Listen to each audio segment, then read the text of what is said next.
Hi again. The last one I'm going to show you is two colour counter numbers. Now this one is a little bit more advanced, just for the students that are showing they've really got a good basic understanding of simple addition. So here we go, it's in the teacher tools. And this one you can make your own equations. So you roll your dice. For example, I might roll a 3. So I can put 3 counters.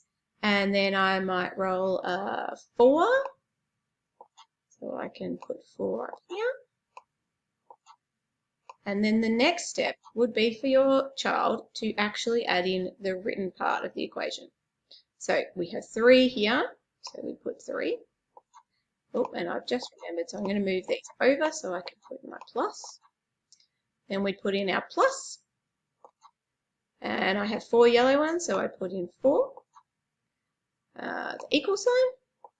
And then you would get your student to count them, say how many there are, and we've got 7, so you put in 7. I'll do another one just to show you.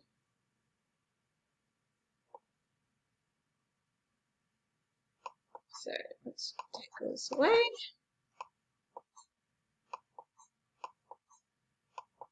I'm sure there's an easier way of doing this, but I have not actually found it yet. Alright, so again, easiest way is for your student to roll a dice first. So we roll and we might have 1. And we're going to add them together, so we need a plus. And then I roll my dice and I might get 5. 3, 4, 5.